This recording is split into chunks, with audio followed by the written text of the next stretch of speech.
Yeah,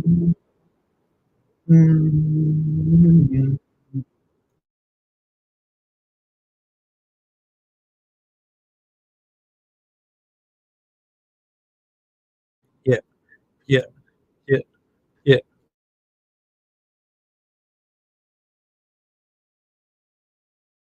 Oh, oh, yo, what up? Yeah.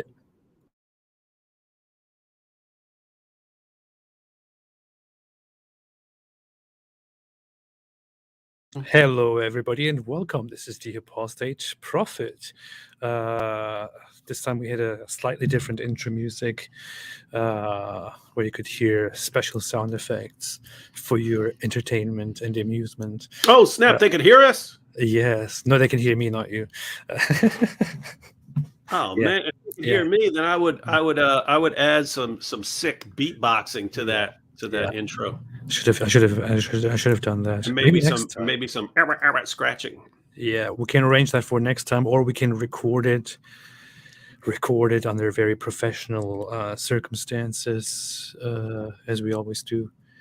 So that, yeah. So what's up, David? Yo, hey, what's going on, man? I So asked you you. you sent me this video saying that this dude had the most powerful argument for the inspiration of the Quran, and that you were thinking of reverting to Islam after this dude's powerful argument. I said, well, we should take a closer look at this.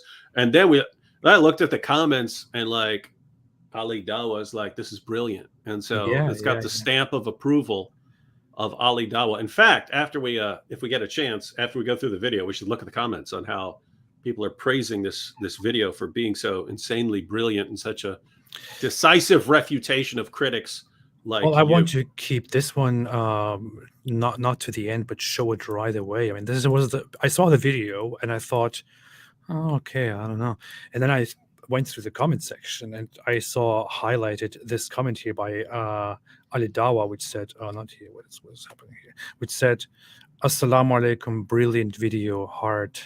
Also liked by the creator of this video. The channel is called Arabic 101.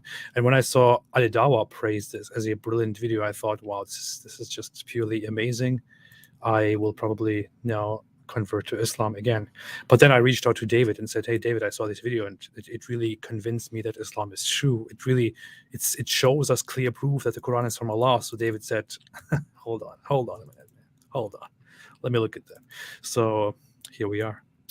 So here we are. So what's it got? 380,000 views. It's pretty decent sized video. And it has 17,000 likes and an unknown number of dislikes because of YouTube's brilliant policies.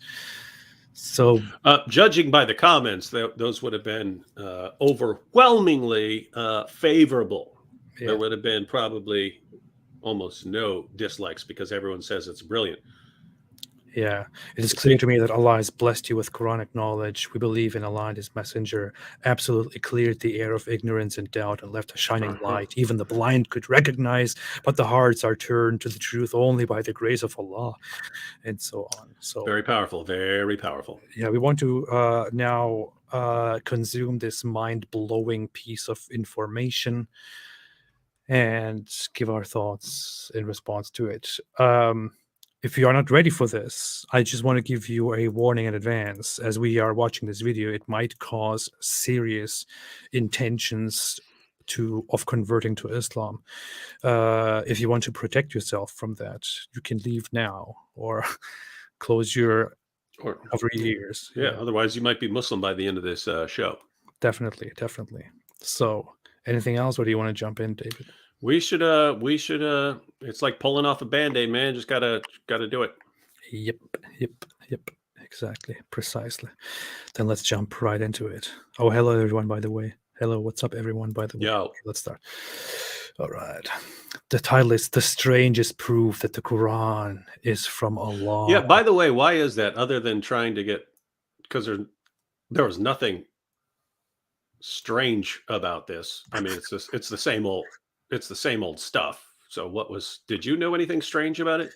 I guess we can come to that one. Yeah, there. we'll see. Yeah, we'll see. Yeah, let's do this. It's mind blowing. That's well all I know. All right, let's start it. Bismillah, in the name of Allah, and boom, let's go. Every single book in the world must have an author. The Noble Quran is, therefore, no exception. It is a book, so it must have an author. All Muslims believe that Allah is the one who revealed the Quran to Prophet Muhammad. Peace. So my mind is already blown. Every book has an author, therefore the Quran also has an author. I'm already completely knocked out here. But yeah, let's go. And blessings be upon him. But those who do not believe so, they think otherwise. But who do they think wrote the Quran then? I mean, if they don't believe that the Quran is from Allah, then who is it from then? Because there aren't really many options, since Prophet Muhammad was the one who dictated the words to his companions, the writers of Wahi, to write it down. So if they don't think it's from Allah, then it should be one of these four options, simply because there isn't any other possibility. So it should either be that Prophet Muhammad, peace be upon him, authored the Quran himself. The second possibility would be that he used the previous books, like the Bible or the Torah, to write the Quran. Third, a Christian or a Jewish person had helped Prophet Muhammad, peace be upon him, to write the Quran. Or fourth, it was Satan who had helped the Prophet to write the Quran and tell him about the news of former nations that he hadn't witnessed.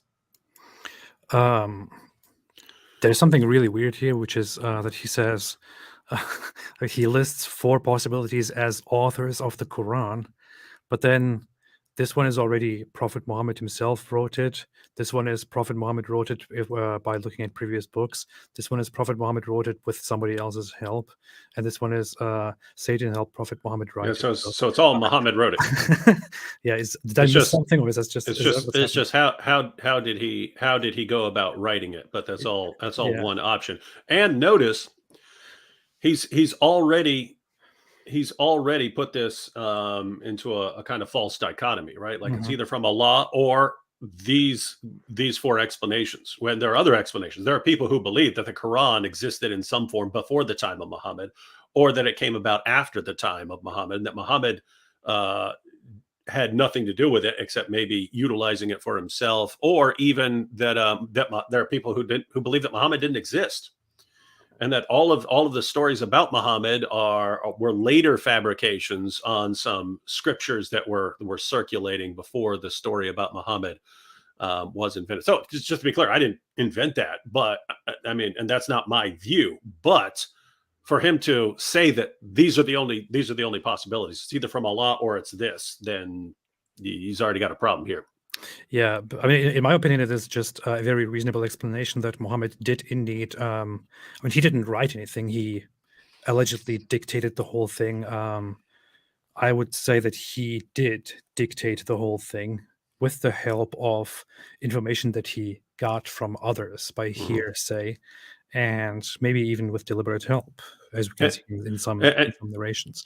And by the way, one ongoing problem is he continues to act like it's not a combination of factors, right? Yeah.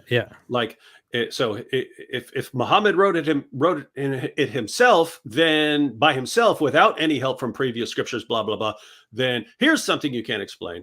Or if he's just copying previous books, aha, what about this?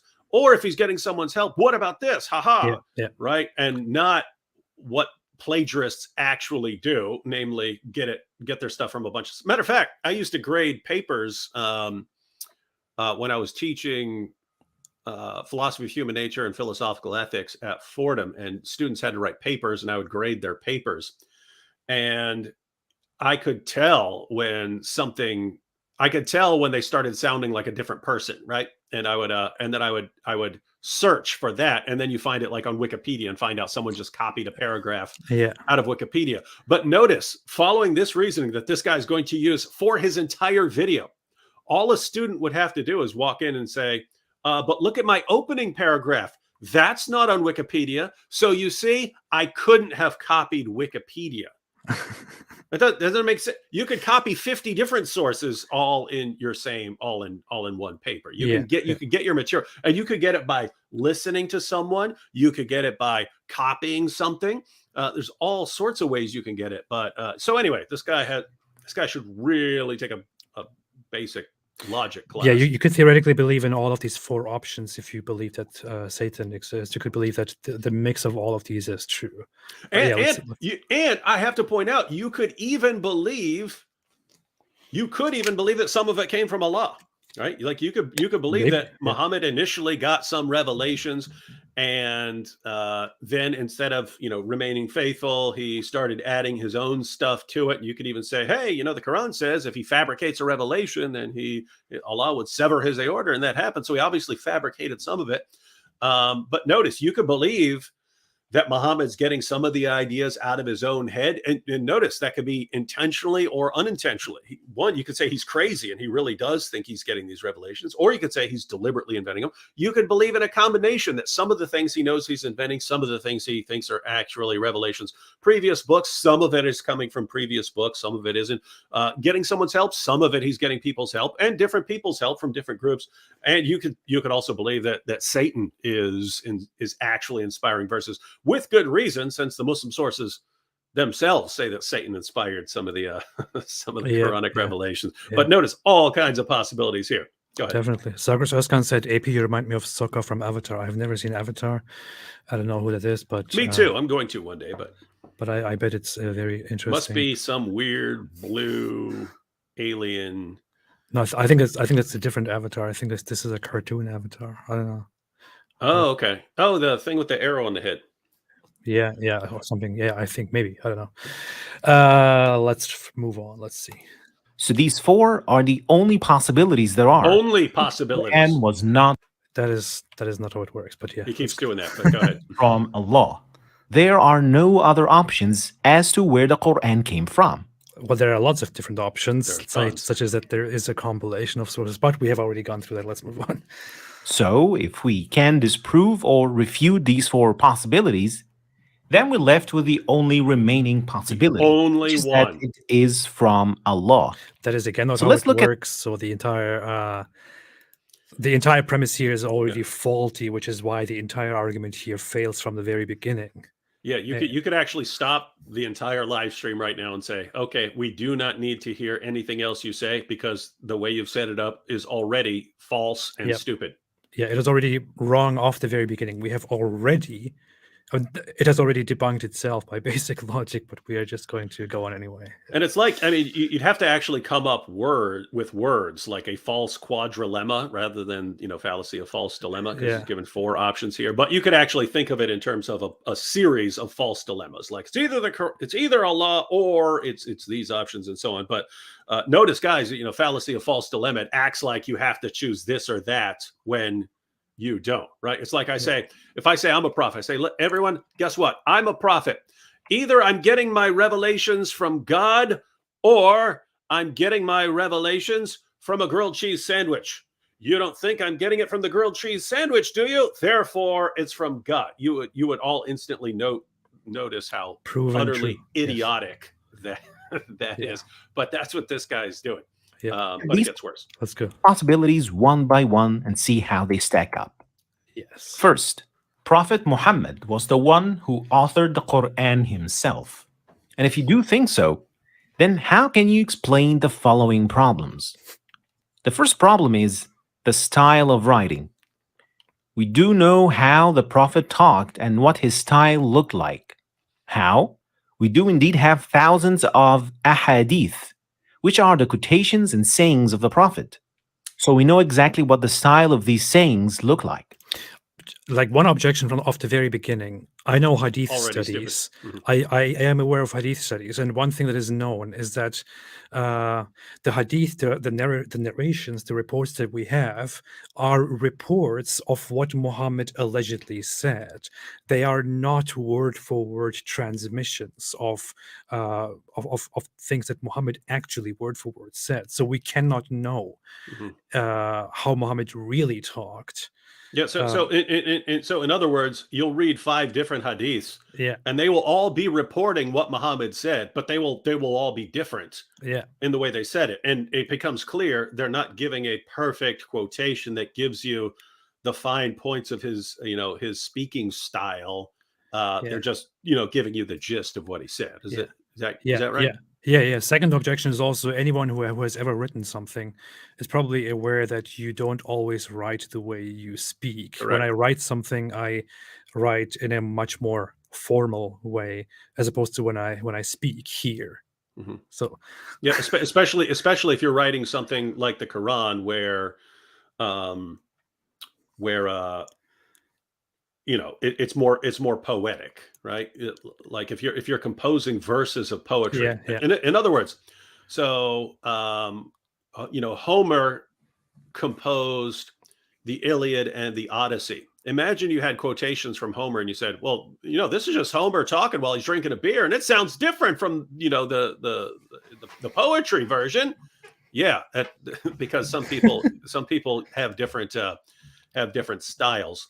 In other words, I mean, by the way, you could do this with anyone. So you could take any modern poet. Hey, I was having a chat with Alfred Lord Tennyson over here and T.S. Eliot, and these guys didn't sound at all like their poems. Therefore, they didn't author their poems. That would be insane and idiotic. And yet he just based it on that. With all of that said, you do have issues where AP, where you're reading about these verses that were supposedly in the Quran, but that aren't in the Quran anymore. Like if the son of Adam had 2 valleys full of riches, he would long for a third valley, and nothing would fill the belly of the son of Adam but dust. So notice, everyone, according to the Muslim sources, that was part of the Quran. It's not in the Quran anymore, right? It's a verse that was lost.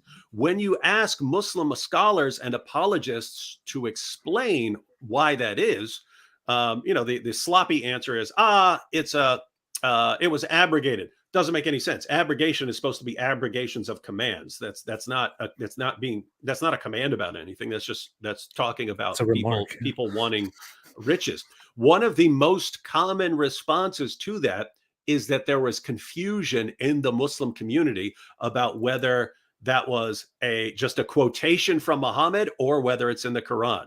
Notice, if there was confusion in the Muslim community whether this quote is a quotation from Muhammad or it's actually Quranic revelation, this means that Muhammad's own companions couldn't tell the difference between what Muhammad was saying and the revelations he was putting into the Quran. So This entire point is just ridiculous.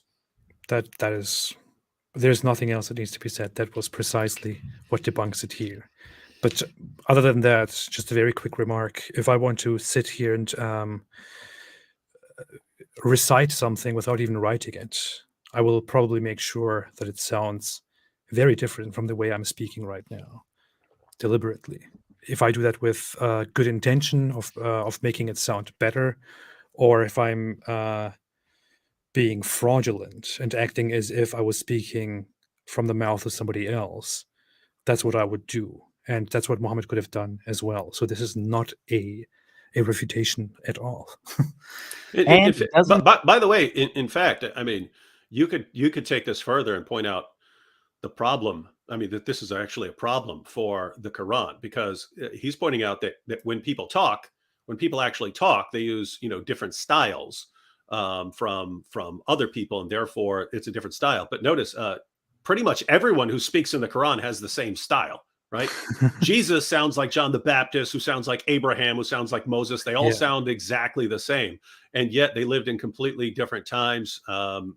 Several of the Islamic prophets spoke different languages and so on, and yet they all sound exactly the same. Precisely. And so it's all coming from one source, not from all those other people. Yep. Precisely. All kinds of problems here. Take an expert to realize the big difference between the style of the hadith of the Prophet, peace be upon him, and the style of the Quran. Apparently the Islamic scholars couldn't figure it out, so I don't know. It clearly shows 2 distinct styles of writing. The second problem, blaming the Prophet, peace be upon him, in the Quran. The Quran contains several blaming verses, or in Arabic, ayatul itab, where the Prophet, peace be upon him, is blamed for certain actions, like عفى الله Oh my goodness. عنك لما. See, when the Quran is recited, the hypocrites and the disbelievers feel uncomfortable, and this is clear proof that Islam You're not is saying true. it right. You do it. May God pardon you. Why did you give them permission before it became clear to you who are the truthful ones and who are the liars? And don't you know, AP, that if you say it like this, a bunch of people will think that it must come from God. I mean, That was good. that was dope. Wow, man. أذنت لهم حتى يتبين Yeah.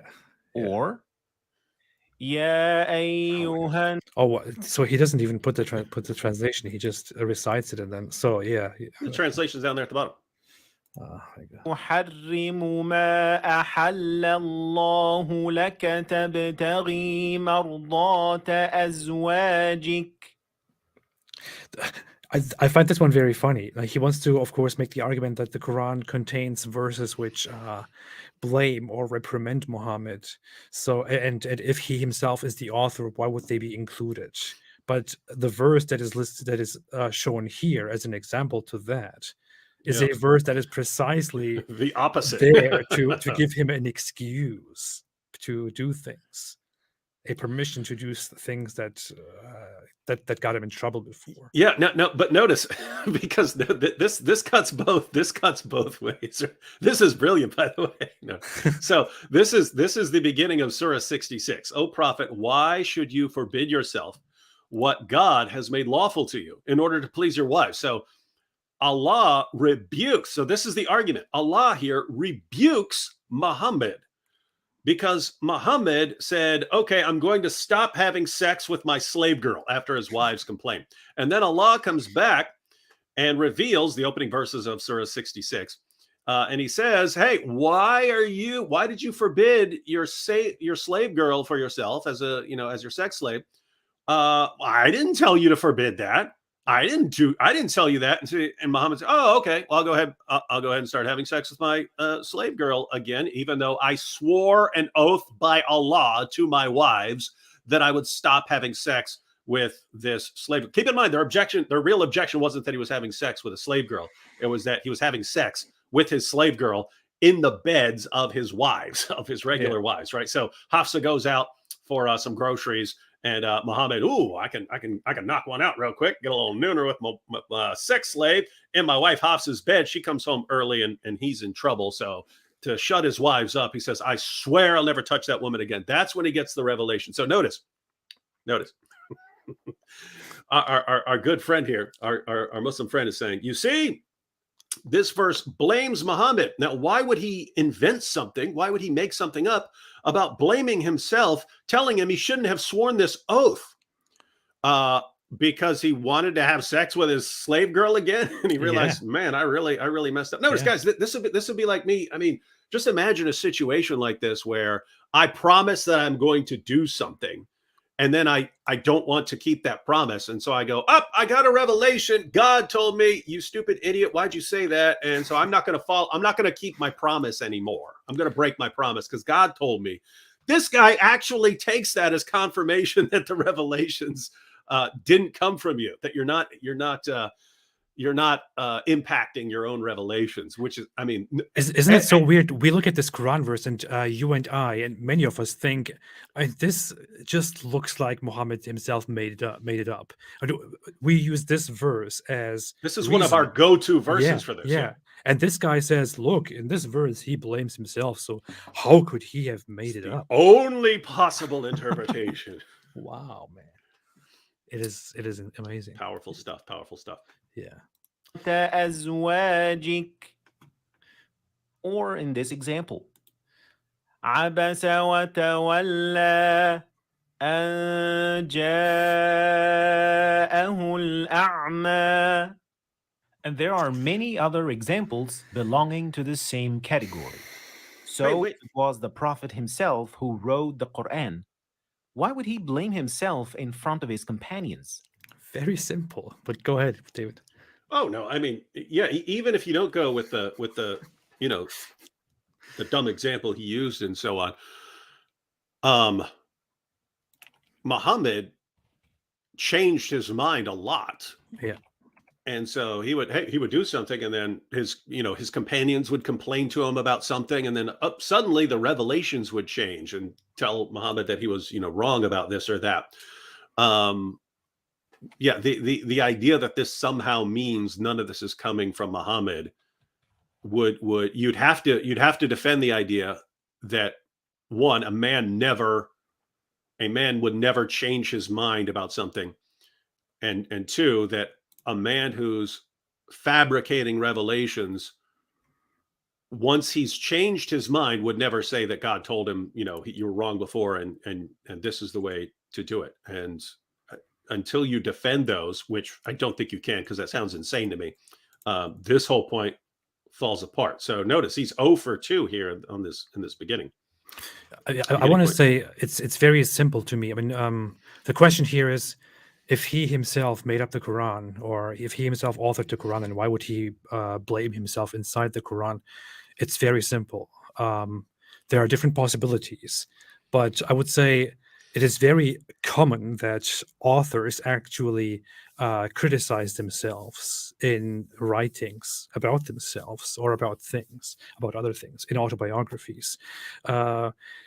If Muhammad was indeed a fraudster, if he made up all of this idea that Allah is talking to him, if he was deceiving people the entire time, it is completely reasonable to put it into that scheme, to criticize yourself in the Quran for several things in order to then correct yourself. This does not in any way disprove the actual argument. But there is also the possibility that Muhammad was actually, I would say, ill, mentally ill. Others could believe possessed, and he did indeed believe that there was an entity speaking to him.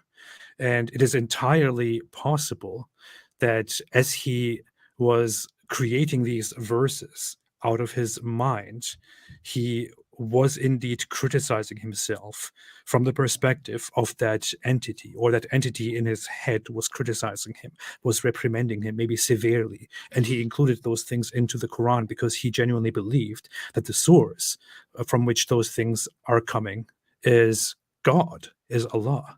It's all possible. I mean, how in the world does this in any way disprove the idea that Muhammad himself authored it?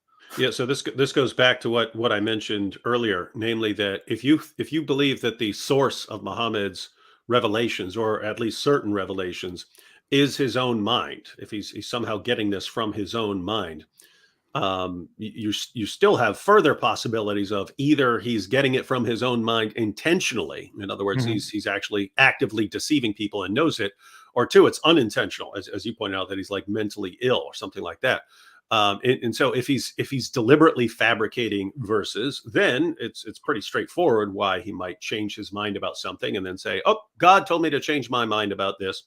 Or if he's getting these revelations and he actually thinks they're coming from something else, in that case, the revelations would seem to be influenced by his desires and his conscience. So perfectly reasonable given that idea.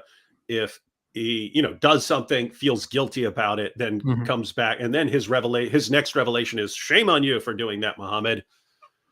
So anyway, the point is, these are all possibilities. Doesn't mean we're saying that any of these possibilities is the true one, but this guy's just dismissing all kinds of possibilities and saying, so this is completely, obviously, indisputably wrong. Let's go on to the next one.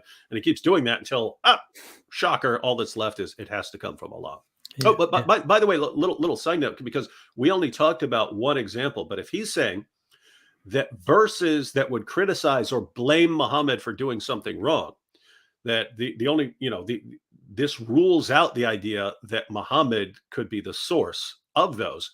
Notice you'd have to flip that, because we only looked at 1, Surah 66, verses 1 to 2, where Allah is telling Muhammad that it's okay to have sex with his go back to having sex with his slave girl after swearing an oath that he wouldn't.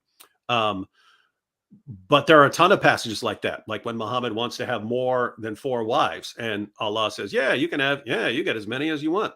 Or the whole Zainab affair, where Allah tells him, and by the way, that's one of the blaming verses, right? Allah blames Muhammad for not wanting to, for being resistant to the idea of marrying Zainab, because he was worried everyone's going to say, "Hey, that's your adopted son's wife, you pervert." Right. And but Allah rebukes him for that. Shame on you for not wanting to marry and have sex with this woman that you were lusting after because you saw her half naked. Ha.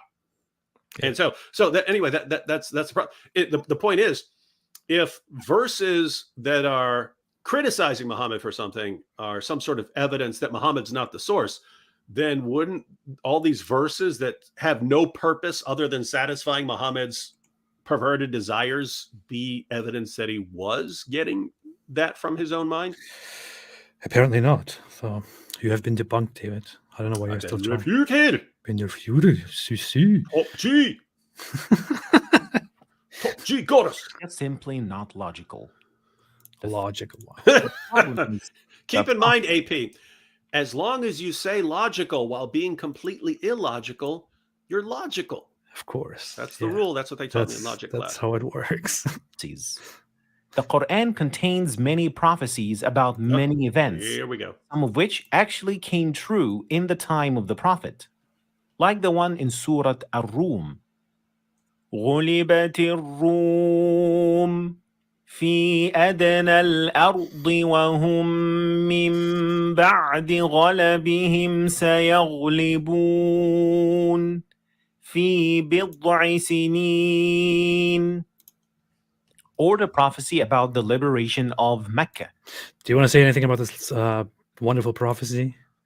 The Romans have been conquered in the neighboring land, but having been conquered, they will. Do you have the passage? I could pull it up here. I mean, he's giving part of it. So the Romans have been conquered in the neighboring land, but having been conquered, they will conquer in a few years. There are so many problems with this, but if we're going to be going through Muslim videos where they make arguments for the Quran, we can go much more in depth about this one. I'm sure we will. So we'll just do a quick one, really quick. Is this the one? Hey, what am I doing? This not Surah Room. I just googled. Okay. What is wrong with you, man? Where do I? It's Surah 30. It's Surah 30. Surah 30 verses 1 through 5. Okay, here I got it. I don't know how I landed on 60 instead of 30. Okay, so you have the 3 letters at the beginning, and no one knows what they mean. Alif Lam Mim. They are. Nobody knows. Anyway, yeah, no one knows. No one knows. Just magic. So the Byzantines have been defeated in the nearest land, but they, after their defeat, will overcome within 3 to 9 years. To Allah's pretty specific there. 3 to 9. To Allah belongs the command. Blah blah blah blah blah. Okay, so can you bring up a hadith? What do you want me to text it to you? You can just tell me what it is. Or can you tell me the number or what it says? It's Termity. I just sent it to you. I mean, you can click on it. It's a link to sunnah.com. You sent it to me on my phone. Oh, you want me to send it email? I can do that too. Oh, don't do it. I'll just type I can it in.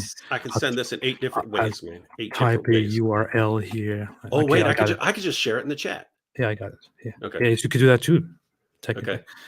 Okay. So get the argument here, everyone, before we read this hadith. So the verses, the Quran verses, Surah 30 verses 1 through 5. The Byzantines have been defeated.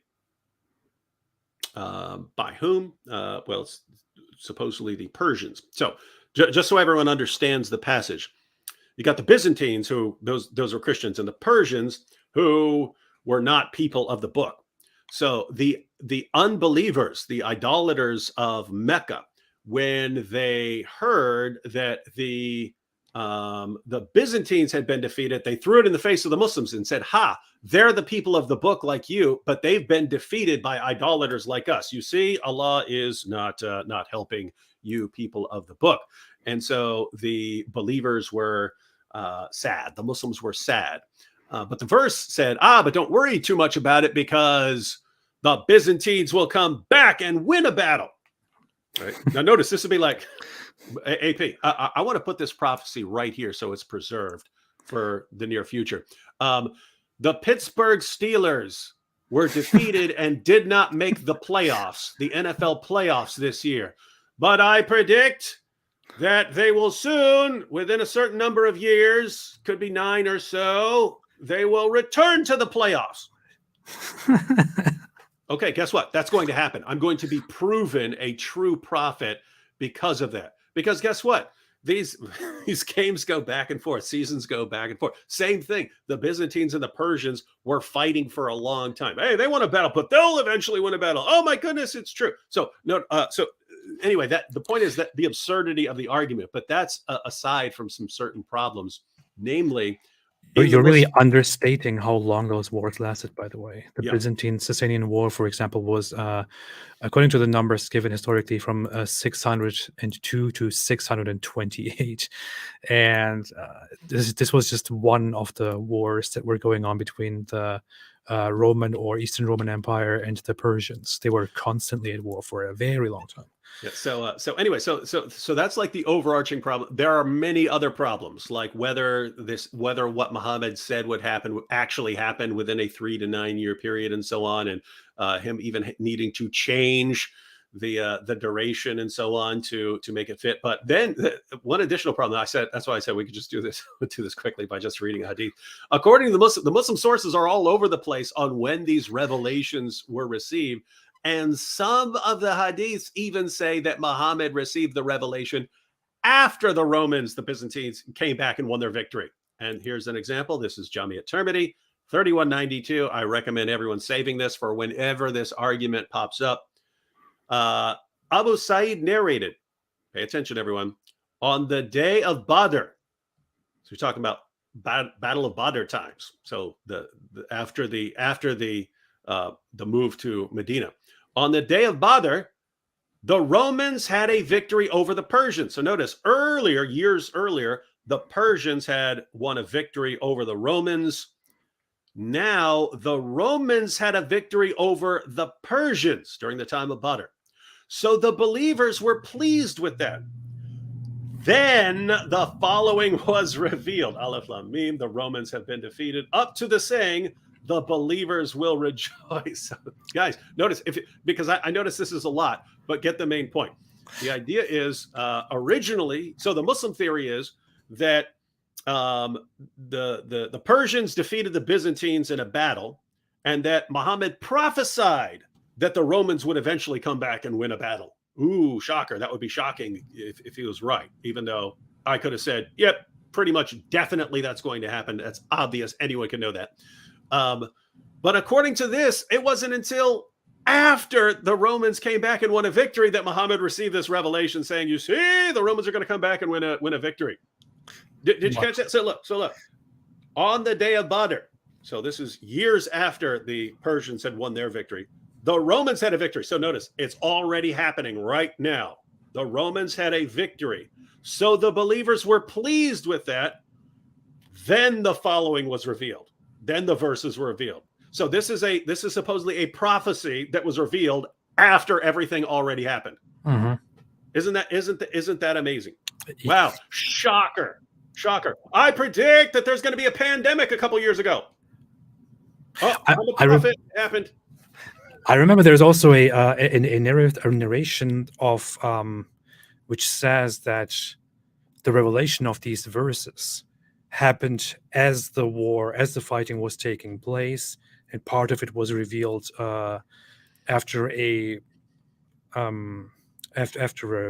Persian victory, while the other was revealed after the Roman victory. So these verses were like revealed as it was happening. Yeah, so with a different time. The Muslim sources are all over the place on this. You could basically pick any scenario you want and find hadiths to back it up. And so, So the point is, how are we supposed to now? What our Muslim friends will do is they'll throw out passages like this. This is clearly wrong because it must have been revealed before, and they'll just pick and choose. Guys, we're not in that position. We're not in that position. You are trying to prove us, and your own sources say that Muhammad received the revelation after the Romans came back and won. Wow. So notice this will be. I mean, we'll wait and see who wins the Super Bowl this year, and then after it happens, I'll say, "You see, that team will win the Super Bowl," and all my followers can go, "Oh, it's amazing that he knew this after it happened." It's the proof. Amazing, the proof he couldn't have invented this. He couldn't have come from Muhammad. This is amazing. This is the proof that Islam is true. But by the way, notice, because this ties into what we're saying earlier. Just imagine this, right? Because our friend is saying, our Muslim friend here is saying, you see, Muhammad could not have been the source of the revelation, because how would he be able to prophesy something like that? Yeah. One, any idiot in the world could have made that exact same prophecy if it were a prophecy. And two, according to Muslim sources, Muhammad came up with this after it already happened. Yeah. And this refutes the idea that Muhammad received this revelation from his own head. Insane. It proves that the Quran is from Allah. This is the strangest proof that the Quran is. Why is it the strangest proof? I mean, you but if you say it like this, it is the strangest proof. Now you believe. Yeah, alhamdulillah. Or the prophecy about the liberation of Mecca. That's another one. In Surah Al-Fath. لَتَدْخُلُنَّ الْمَسْجِدَ الْحَرَامَ إِنْ شَاءَ اللَّهُ آمِنِينَ. It's the pain of the stupidity of the argument, combined with thinking that if you say it like that, it makes a terrible argument better. So it was also prophesied that they will surely enter Mecca without any fear, having shaved their heads and cut their hair, and this came true. Therefore, this was from Allah. How can you possibly debunk this, David? You want to? I mean, we don't have to, depending on how long you want to spend on this. But if you want to go to that passage, you see some serious problems with that passage. I think it's pretty straightforward, but we could go there anyway. Okay, hang on. Okay, so notice. He's interpreting this to refer, maybe I misunderstood. Is he interpreting this to refer to the conquest of Mecca? I believe so, right? Like a prophecy, right? This is or Fath Mecca. Or the prophecy about the liberation of Mecca. Yes. Liberation of Mecca. Mecca. Yeah. Wow. That's what I thought he said, and that is horrible. And why is it horrible? Well, if you read it, this isn't about the conquest of Mecca at all. Uh-huh. This is about Muhammad defending himself at over the Treaty of Hudaybiyah. Right. So here's what happens. This is so dumb. Well, again, we could go into a lot more detail on this, and we might in future episodes if anyone else uses this ridiculous point. But so Muhammad is in Medina, and he tells his followers that he's, if I'm recalling this correctly, I believe this is all correct. Anyone can correct me on some details, but Muhammad receives some sort of vision of Muslims doing their Hajj and going to Mecca and so on. And so they go there without weapons. So they don't go there like an army. They go there. They're showing up like just like pilgrims on their pilgrimage. Mm-hmm. Then the Meccans come out and they say, we got a problem here at Hudaybiyah. And so then they have a discussion and they agree to a treaty where Muslims can come back later and do it without any problems. But this year they have to go home. Muhammad's followers, it said every single one of them thought, wait, your vision meant that we were going down here and this was going to happen now. And so they're taking it as like a false prophecy. And then so you have these passages in this surah, which are Muhammad's, no, this is actually the victory. We are going to be able to do it because of this treaty. So this isn't about conquering Mecca. This is because of this treaty, we're going to be able to take the pilgrimage to Mecca now. So it's a victory and a confirmation of my vision, which you all thought meant that we're going down here and we're going to go down and be able to take the pilgrimage now. No, it's not going to happen, but we'll be able to come back later and do it. Let me one second. So this is the study Quran. So he gave verse 27, right? Is it 27? Yes, I think so. Surely God has fulfilled Yes, for his 27. messenger. Yeah. Surely God has fulfilled for his messenger the vision in truth, the vision that he got that Muslims were going to be able to take the pilgrimage, right? And they're the entire verse is because his followers thought he had told them they were going to be able to do this now. And they complained and said, your vision turned out to be false. It looks like we can't even trust you anymore. And he's saying, no, surely God has fulfilled for his messenger the vision in truth. You shall enter the sacred mosque in security, if God wills, with the hair of your heads shaven or cut, not fearing. For he knows what you know not, and he has given you therewithal a victory nigh. So what's he actually saying? Guys, because of this treaty, we're going to be able to come back and do it safely. So it's better, and this is the confirmation. Just a commentary from the study Quran right here, so Muslim commentary. This verse refers to the dream that had prompted the Prophet to perform the minor pilgrimage that resulted in the Treaty of Hudaybiyah. The Prophet saw himself entering Mecca and circumambulating the Kaaba. He told his companions about this while they were still in Medina. When they traveled to Mecca in the year of Hudaybiyah, none of them doubted what the Prophet's vision would come true that year. When the Treaty of Hudaybiyah was concluded and they had to return to Medina without performing the pilgrimage as expected, some of the companions were saddened and dejected. Umar ibn al-Khattab asked the Prophet, "Didst thou not tell us that we would go to the house and perform the circumambulation around it?" The Prophet responded, "Yes, but did I tell you that you would do it this year?" Notice he tells everyone to get dressed. They all take this huge journey all the way down there. And then they go, what now we got to go back and we don't even get to do all this stuff. And he says, but I didn't say it would be this year when I told you I had a vision and then I told you all to get dressed for our pilgrimage. So notice that anyway, the point is, this isn't about the conquest of Mecca. He's using this once again as the refutation of the idea that Muhammad's getting his own revelations or getting revelations from his own mind. Because how could Muhammad have predicted this? Predicted what? He just agreed to a treaty. And because of the treaty, he was now allowed to go to Mecca in safety.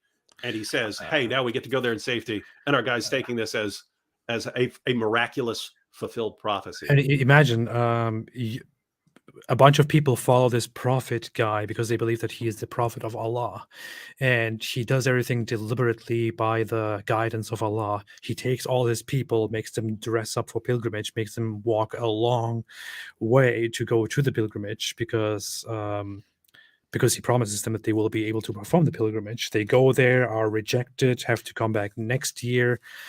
And instead of taking this as a little bit of a question, people 2,000 years or 1,400 years later come here and say, hey, that incident actually proves that the Quran is from Allah, because in that incident, Allah said that they will be able to do it eventually, and eventually it happened. So therefore, it is from Allah. I mean, it is idiotic. It is dumb. It's insanely idiotic. And notice, little side note. Obviously, if his claim is that Muhammad couldn't have prophesied these things, therefore they couldn't have come from him. And we can assume that he went with what he regards as the best possible examples. Yeah. So in the first case, he went to something that anyone on the planet could have told him. Hey, the Romans will eventually win a victory too. And according to even Muslim hadiths, it was revealed after it already happened. And he's got this other one that he says refers to, how could Muhammad know that he would conquer Mecca? And it's not about conquering Mecca at all. Yeah. Hey, wow. Let's move on. Let's see. There's definitely more here which will convince us that Islam is true. So let's see. آمنين محلقين رؤوسكم ومقصرين لا تخافون. If the Prophet wrote the Quran himself, how could he have known things that were going to happen in the future? Wouldn't it be a Like big the things that already happened. status among your companions if he predicted that something would happen and it didn't happen? The fourth, I could give a lot of examples of things that are Yeah, actually predicted yeah. and that didn't come true. Yeah, didn't he say things were going to happen and then they never happened? Yeah, a lot of things he said. For example, I mean, just one example that I can think of prominently, he's reported as saying that before this boy gets old, the hour will come. The hour, 100% every single time in these reports refers to the day of judgment, the end of time. He says very clearly, looking at a young boy, before this boy gets very old, the hour will come, or the hour will be established. I think the actual wording in the most credible report is the hour will not be established before this boy becomes very old. The boy is probably long dead. 1,400 years later, the hour has still not come. We are still waiting for it, and Muslims are still using different prophecies as proof that it is probably about to come. And if you want to look at the Quran, I mean, the Quran also, in connection with Muhammad's prophecies, says that these tribes, Yajuj and Majuj, will soon come and overrun the world, and all of that never happened, never possible to happen, and so on. According to Yasser Qadi, they might be underground zombies. So don't say so. Never say never. Never say never. They are probably underground zombies, and they are digging this hole, and they forget to say, tomorrow we will finish it, inshallah. They forget to say inshallah. That's why they can never get out of it. But one day they will remember to say inshallah, and then they will get out. So that's what's going to happen, man. No, if he wanted to make his argument better here, he should say, but Muhammad said so many things that are so idiotically false, and that we know that if Muhammad were making up the Quran, it would have been filled with tons of false prophecies, because that's all Muhammad ever spouted. Yeah, that would be a fantastic argument here. Maybe a better argument than the one he uses. Yeah. the problem is the delay of revelations. In certain instances, the wahi or the revelation was delayed. Like when a Jewish man came to the Prophet asking him about the people of the cave. But the Prophet said that he would answer him tomorrow, expecting the wahi, but without saying inshallah. And so the wahi Oh, I can't. I want to finish it, but I just can't resist. This is so stupid. I have used this in the past. You have used this in the past. I bet others have used this in the past to say, hey, this clearly shows that he was not guided by an all-knowing Allah, and that he was clearly not reliable, that he was clearly getting his information from somewhere else. But this guy is actually using this example as proof that the Quran is from Allah. I don't understand. Yeah, guys. So he's giving specifics here, but understand the general argument that AP is making fun of, ladies and gentlemen. So, people would come to Muhammad. Can we quickly finish the point? And then, Yeah. wahi was delayed. Also, when his own Okay, it was finished. Yeah, go ahead. Yeah. So the argument is, if Muhammad were coming up with revelations from his own mind, then whenever anyone asks him a question, he would just answer them from his own mind real quick. But sometimes when they're asking him about stuff to see if he knows about stuff, because keep in mind, they're testing him. Well, what about the people of the cave? Can you explain what that is, Muhammad? Can you give us the truth about that? And this guy's argument is, well, sometimes Muhammad would delay a long time before he answered, and that must mean that he's waiting for the revelation.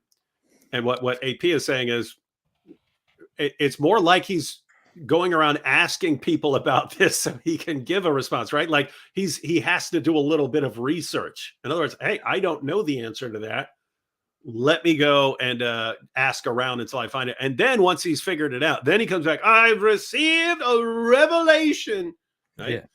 So what's actually happening in this example that this guy gives us here is that allegedly, according to some reports, some Jews come to Muhammad and ask him about a certain incident. I don't understand why Jews would come and ask him about the people of the cave. I don't know how much you can actually rely on the details of those reports. But so they come and ask him about different questions, including the people of the cave. And Muhammad then says, I will come back to you with an answer tomorrow, which is already weird. I mean, I would expect a prophet who is guided by an all-knowing Allah all the time. I would expect that he would immediately give an answer to something that he doesn't really know and give an amazing answer. He had to But go. He had to go clear out the puppies. yeah, Muhammad has to go and says, you know what? I will come back with an answer tomorrow. And then Muhammad disappears for a while and doesn't come back. And they're like, well, so what happened to the question? And then he's like, oh, I forgot to say inshallah back then, but now I am back. Like, you know, a while later, now I'm back and now I have your answers. And then he gives them the answers and talks about the people of the cave. And the people of the cave, a story or a myth about several people in a Christian Roman land who fled from, who in a pagan Roman land, fled from persecution, hid inside a cave, fell asleep, and then woke up about 300 years later when the Roman Empire was Christian, and they were suddenly they were shocked by this. You know, this is a story or a myth about such a miracle believed by common people in that time. And Muhammad then learns about this from some source and finally tells the story a while later, and the story is then also included in the Quran in a very vague and strange way. I have actually made a video on this in detail, and you can watch the details there. It's called "The Men Who Slept for 300 Years: The Companions of the Cave," in which I also went through all the sources that are given here. Do you remember which verses those were? Which chapter? Which? No, I think it's Surah 18. It's 18. Yeah, that's right. That's Surah 18. Because notice 18 right before the Zulkarnain story, right? That's part of the same section. That's all part of the same section. Surah 18 is answering people challenging his knowledge of these topics. And notice what he does in that chapter. So it's he also talks about Zulkarnain there. Yeah. What about the sleepers of the cave, Muhammad? Do you know about that? And the correct response should have been, guys, that's a bedtime story. That's not something that actually happened. That didn't actually happen, guys. That should have been the response. Instead, he tells the story. He tells the same story, but gives it an Islamic twist. And then what about Zulkarnain? What about him? The correct response should have been, guys, you've heard a bunch of what are called the Alexander romances, and they're not true. They're not true. These things aren't true. Instead, he gives the same thing that we find in what's called the glorious deeds of Alexander and so on, and some of the other Alexander romances, even the the story of the zombies, which doesn't say zombies and so on, but that's the idea of these whatever they are, these things, whatever they are, the Muslims helping to build this giant wall, or I mean, assuming Zulkarnain's Muslim followers, they help build this wall to keep these guys out, and the wall's still there, and that these guys are eventually going to break out and so on. These are all myths. So notice this guy is bringing these points up, which are these are main points we go to show that Muhammad's plagiarizing stuff. So notice, someone would ask Muhammad a question. It would be obvious that he plagiarized it because he says a bunch of false things that are indisputable myths, right? And somehow in a Muslim video, he says, but since Muhammad took a while to respond to these things, that proves that it must have come from Allah. Yeah. Really wild stuff. So, and this is where it talks about that in the Quran specifically. Chapter 18, verse 9, it begins with this. Have you thought about the companions of the cave? And the inscription were among our signs a wonder. When the youth retreated to the cave and said, our Lord, grant us from yourself mercy and prepare us from our affair right guidance. So we cast over their ears within the cave for a number of years. And the Quran is very vague about what actually happened according to the story. Then we awakened them that we might show which of the two factions was most precise in calculating what they had remained in time, what extent they had remained in time. wonderful writing here. It is we who relate to you, O Allah. Muhammad, their story in truth. Indeed, they were youths who believed in their Lord. Anyway, so this whole story is in a very dumbed down, vague version described here in the Quran, which Muhammad probably, as it seems, was challenged, asked, and then learned from somebody who knew the story. And this story is then included in the Quran, and it is just so problematic in and of itself. The inclusion of this entire story, because so Allah tells us, according to the Quran, that these guys were believers and they fled persecution and they went to a cave, and Allah made them sleep for 3 centuries or something close. And they woke up in a land where their beliefs were suddenly accepted, and they were in a good land where the true faith was being followed. But what actually happened, according to the myths, is that this took place in the pagan Roman Empire. These people were Christian believers who were persecuted. They fled to a nearby cave, went to sleep there, woke up 300 years later, and realized that the Roman Empire has converted to Christianity, and they are now embraced in a land where people believe in the true God. You know what the funny thing about this whole thing is? If we accept that this story is true for a second, then we must also assume that these people woke up guided by Allah as a miracle, and saw a land in which people believe in the one true faith. Can you guess which true faith we're talking about? We're talking about Christianity, which had crosses everywhere, in which people believed in Jesus as the Son of God and as God, in which people followed the Christianity as the Roman Empire adopted and propagated it. Is that the true belief, the real belief in the one true God according to the Quran? It's not. You are not supposed to believe in that. People who believe in that are supposed to go to hell and stay there forever, according to the Quran. That's what it says multiple times. But if we take this story as true, then Allah is referring to these people as true believers who came into an environment where true belief had firmly had taken a hold, and it just doesn't make any sense. It doesn't add up.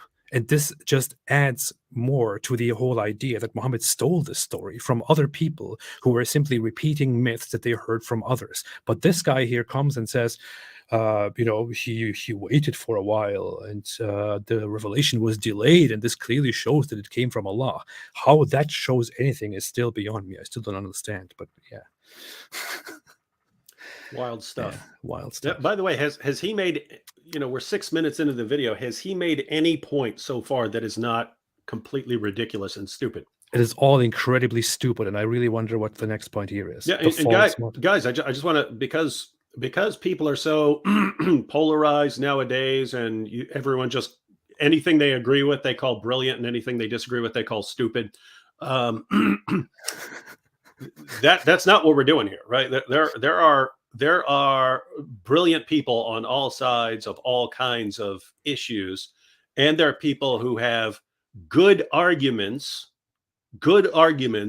against things that I believe, that you believe, and so on. Because a good argument does not mean that it's true. It's just, okay, you've got some evidence for your premises, and your logic is valid, so the conclusion seems to follow from your premises. And so what do you do in that situation? Well, sometimes you say, okay, well, here's an argument, and I understand that argument, and well, I think this argument over here is better. I think this argument is better.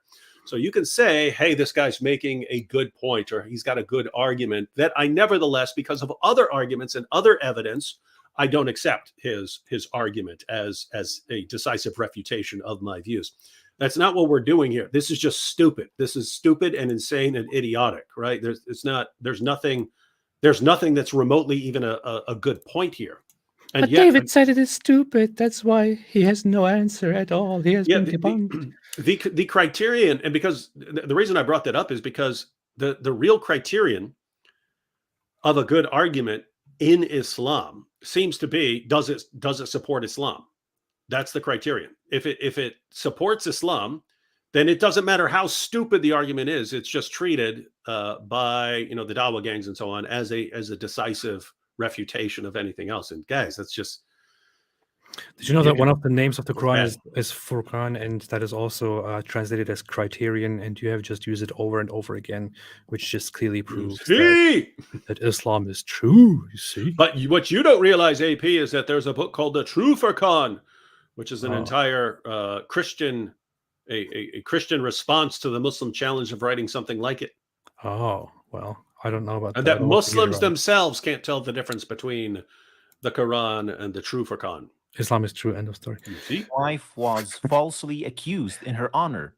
The wahi was delayed as well, which was a very I don't even want to go into this. It is again a whole long story, but very difficult time for the Prophet, peace be upon him.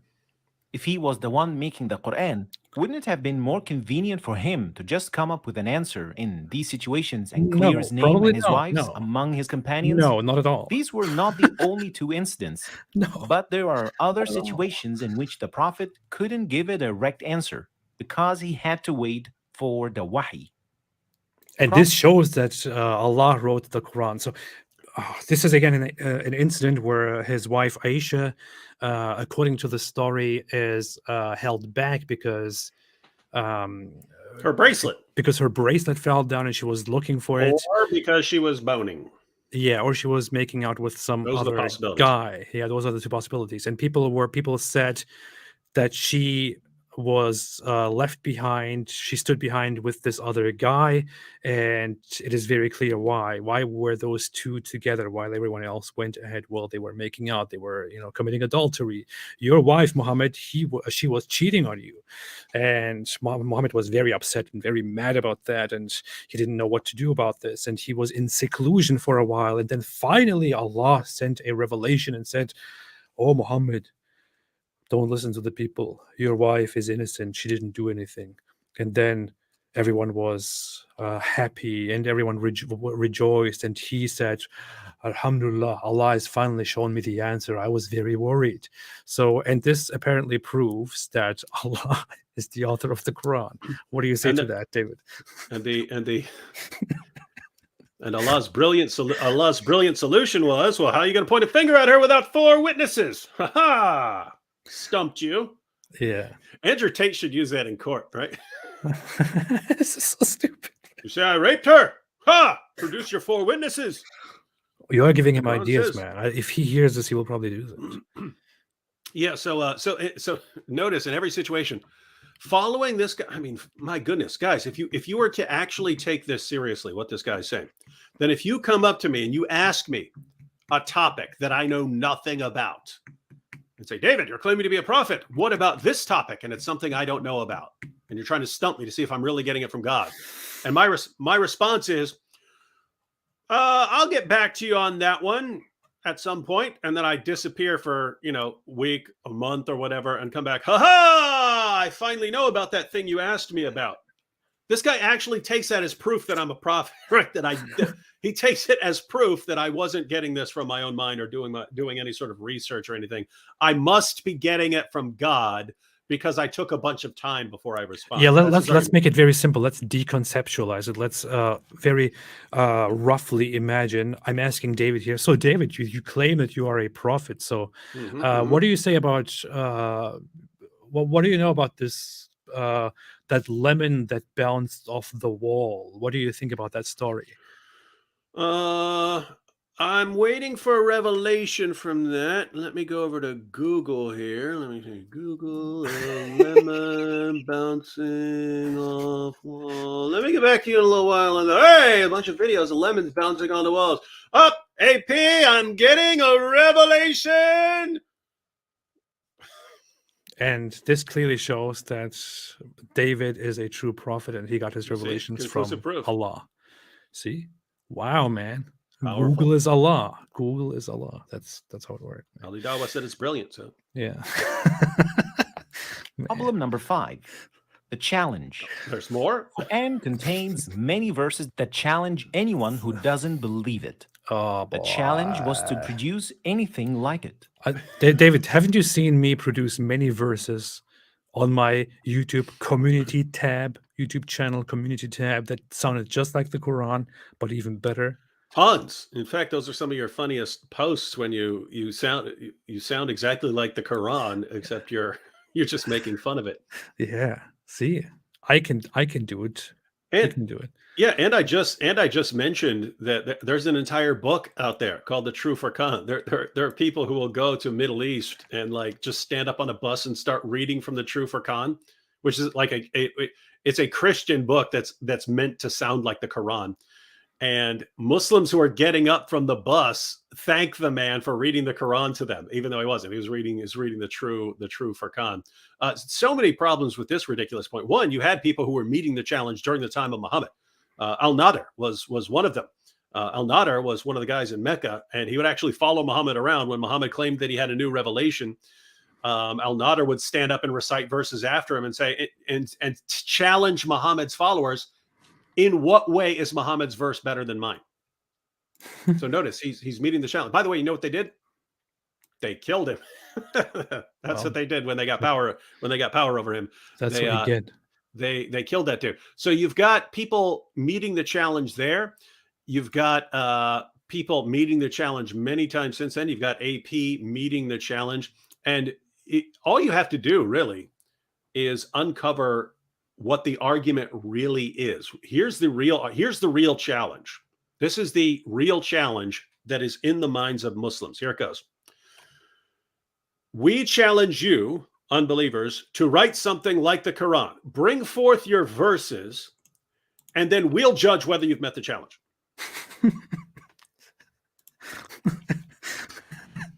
That's what they're saying, right? We'll decide. Shocker! We've concluded that nothing is better. I mean, my goodness, guys, anyone could do this. I could. AP, just say anything right now. The mice are clean. I challenge everyone in the world to produce something better than that. And if you can't, then AP is a true prophet. By the way, I'm judging the contest. Anyone want to try and refute him? And then anyone who responds to anything, I go, ha ha! That's pathetic. That's nothing compared to it. And this is the argument. This is the how is any of this being used as any sort of evidence at all? This is wild stuff. I had a conversation a while ago with this Harvard professor, Shadi Nasser, and I actually asked him about that very specific thing. And he kind of gave an interesting explanation more. But if I were to write a competing book today, considering that the Quran makes a challenge and it says if they are truthful, then let them produce something like it, or let them produce something better. If I were to write a competing book today, would it be possible to say that this is objectively, so my book is objectively not equal to or better than the Quran? No, because you will need 400 years for people to study your book in order to reach, and then by that time the Quran would have 2,800 years of people studying it, and it will always it's not going to happen. I mean, there's a famous Arab poet and writer. He wrote a competing book in the mid 4th century. That would be 10th century. His name is Abu al-Ala al-Ma'arri, very famous, one of like Shakespeare in English. And he wrote a thick book, imitating the style of the Quran. It's published, it's available. It's called Al-Fusul wal-Ghayat. If people read Arabic on your channel and want to check it out, very eloquent. It's excellent masterpiece. And they asked him, what happened? They are making fun of him after he wrote it and published it. So what happened to your Quran? Why didn't it become famous? He said, well, it wasn't polished in mosques for 400 years. Wow. Right? And this is 10th century. So the point is, issues of superiority in style, it's not going to be an objective criterion where someone, look, I produced something. People will always poke holes in whatever you write. And there's no really objective criteria to say, well, this verse or this poem is better than the other poem. Yeah. So that was his whole point as well. There is just the challenge can never be met Mm. because people who want to protect this challenge and who believe in this challenge, who believe in the Quran, will always, first off, have a Quran which they prepared for that for many centuries, over a millennium. And no matter what you write, no matter how much you say, hey, look, I wrote something that is even better, they will always come and say, well, no, it's actually not better because of this, because of that. And they will always come up with new excuses. It is a challenge that has no proper rules, a challenge whose rules can be bent as much as possible by those who actually make the challenge. It is simply stupid.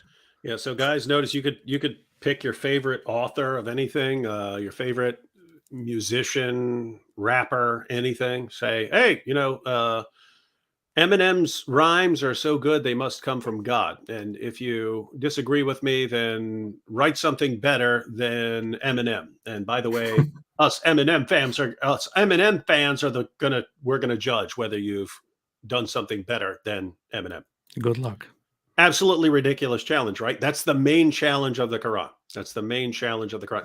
Notice how utterly stupid that is, because you can think of ways very easily to make the Quran better if it's quite, because just put it in order, put it in chronological order. That would massively improve things. That would massively help people understand it, because then you'd understand what is abrogating what, and you don't have to go to these massive multi-volume commentaries to try and understand what it's saying. Two, Allah could say what he really means, because every time I quote the Quran, Muslims say, that's not what he meant. Let us tell you what he really meant. And it's something completely different from what he says. So apparently you've got this completely disorganized, chaotic book filled with verses where Allah says the exact opposite of what he means. And there's no one could write something that amazing. And that's the challenge. Precisely. I wanted to add something. Oh yeah, I always say the Quran is the Quran is not a good book to read. It's not fun to read. It's not enjoyable. It's not interesting.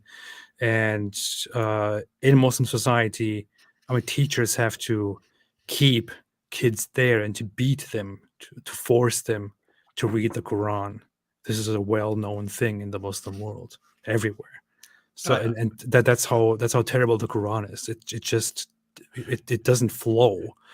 You just reminded me of Antony Flew. So Antony Flew was one of the great atheist philosophers of the 20th century, and he was asked about the Bible and the Quran and things like that, and he said he was comparing the Bible and the Quran. He says, whatever your position, he goes, the Bible at least is an amazing work of literature. He goes, to read the Quran is to do penance. And for those of you who, penance is where you punish yourself for your sins. So reading the Quran, you're punishing yourself for your sins. But yeah, precisely. The Quran even challenges humans and the jinn for that.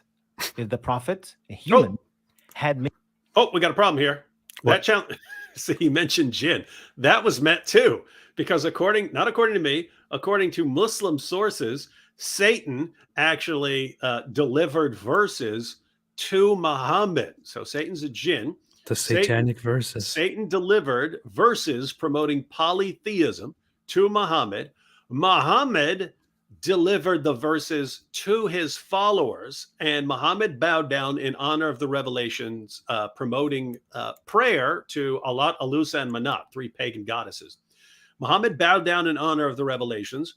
His followers bowed down, and the polytheists bowed down in honor of the revelations because they were thrilled that Muhammad spoke in favor of their goddesses.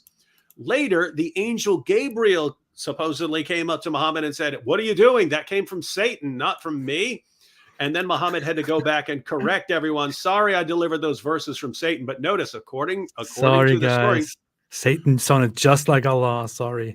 So notice this, according to our friend here, the challenge is to even the jinn. Well, guess what? Satan did imitate verses of the Quran. Muhammad himself and all his companions combined could not tell the difference between the revelation from God and the revelation from the devil. They could not tell the difference. Guess what that means? Challenge met, according to Islamic sources, not according to us. Destroyed. Can you believe the Destroyed. ridiculousness of that, by the way? I mean, we have talked about that quite a bit, but imagine you believe in a religion of a prophet who delivered the Quran by Allah with a perfect plan, word for word, and a complete rejection of different religions, a complete promotion of the true belief in the one God, Allah.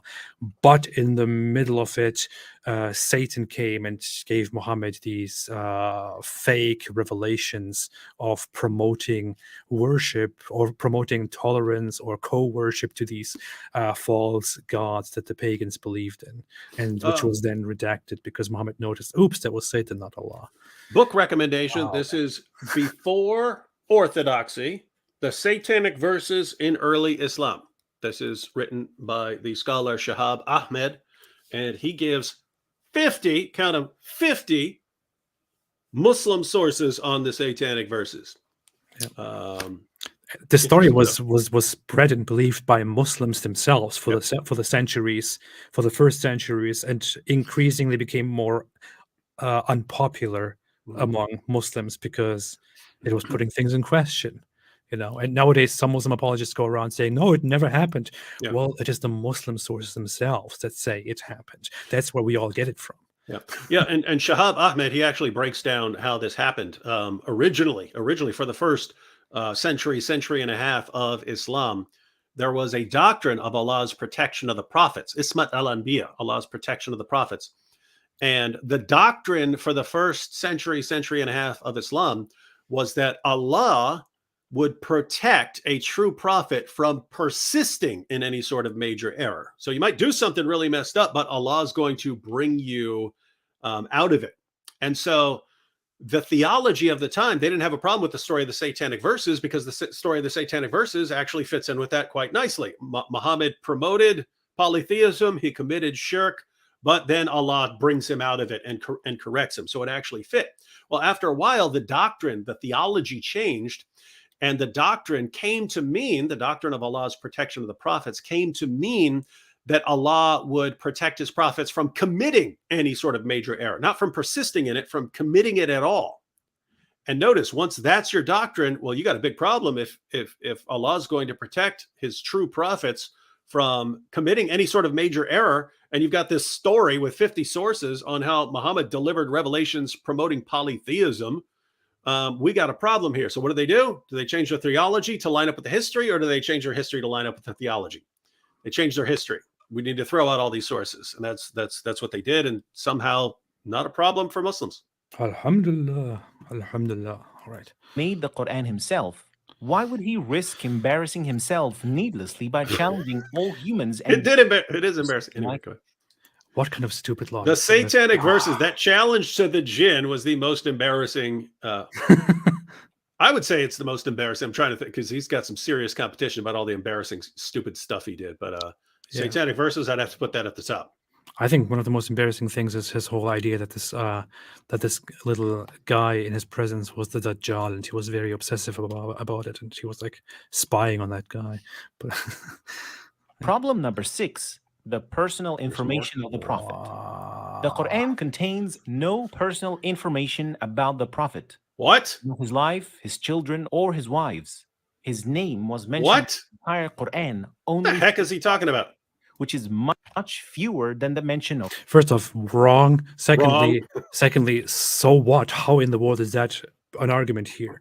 Thirdly, I don't even know what to say. I think we're done. Yeah, no personal information. What are you talking about? I mean, Surah 37 is about Muhammad being required by Allah to take the wife of his own adopted son. That's a wife. Surah 66, the opening verses, that's about Muhammad. We already went through it. That's about Muhammad getting caught with his sex slave and then having to come back after swearing to his wives that he would. The Quran's filled with this sort of stuff about Muhammad's messed up relationships. we already talked about quite a few things where Allah makes excuses for Muhammad, and that this could mean that it is actually made up by him or by something that he believes is true. So how in the world does that make any sense? Other prophets, like Moses, who was mentioned 134 times, and his story came in 34 surahs of the Quran. Yeah, because in the Quran, Muhammad tells a story of different prophets. He doesn't have to sit there and tell a story of himself, which never happened. Yeah. It's- Yeah, and he's trying to keep in mind what he's trying to show here. He's trying to show that all these prophets agree with him. So he's taking all these stories from all these other people and giving them an Islamic spin, an Islamic twist, and Yeah. that's all to justify him as a prophet. So it's all these stories about all these other guys that supposedly show that they're all in line with him. And by the way, again, it's filled with personal information about Muhammad. Yeah. Way too much information, if I may say. Too much. Jesus was also mentioned dozens of times. Abraham, Because he had to include Jesus to appeal to the Christians and say, look, even Jesus actually agrees with us, not with you Christians. Noah, Joseph, and other. And by the way, notice the insanity of this point, because notice he's saying if this were Muhammad, it would have included way more information about Muhammad if Muhammad were the actual source, even though we know it contains a ton of information. But suppose we go with his claim that the Quran doesn't contain personal information about Muhammad. And he's saying, it contains more about Jesus and more about Moses. Haha. Well, quick question. If the Quran comes from Allah and Muhammad is the final prophet, why is Allah talking about all these other guys and not about Muhammad? Why? I mean, really, if it's not something about Muhammad and he's not the source of the revelations, it's from Allah. Why wouldn't Allah spend more time talking about his greatest and final prophet than all these other guys? Well, he does say a few times, "Oh messenger, you are not insane. Oh messenger, you are not crazy. Oh, you are not a liar, as they say. You are not this. You are not that." What kind of It says prophet needs to be many times. constantly told that he's not insane? Listen. You are not crazy. You are not a liar. AP, you're making this not up. crazy, AP. You're not crazy. Oh, good. Thank Every you, 5 thank you, minutes, thank I'm going to tell you you're not Thank you. crazy, so you know Thank you're you. not crazy. They're telling me that they're saying I'm lying. AP, do you know anyone who's not actually crazy who needs to be reassured every 5 seconds that he's not crazy? I guess in this we have an example in Muhammad here. So It's one. He's the only one. other prophets. oh boy. So if he was the one who had made the Quran himself, wouldn't he have given himself more credit, or at least talked about his struggles more often? No. So as we can see here, this first possibility that the prophet came up with the Quran himself is actually illogical and full of problems and questions. See, he said it. He said the word again. Conclusion: Since he said illogical, we have to conclude that he is right and we are wrong. First point, he debunked us. Okay. Powerful. it is impossible that the prophet Impossible. and himself. But could it be that he used the help of others? Well, then let's look at possibility number 2. Bro, it's been 1.5 hours. Yeah. And this is already so stupid, and there's more stupidity. Do you want to continue next time? You could give it up here, and we could just say, okay, his first point is stupid, and so the rest of the video doesn't get any. The rest of it doesn't get any better. Or we can continue. Or we can continue and do a part 2.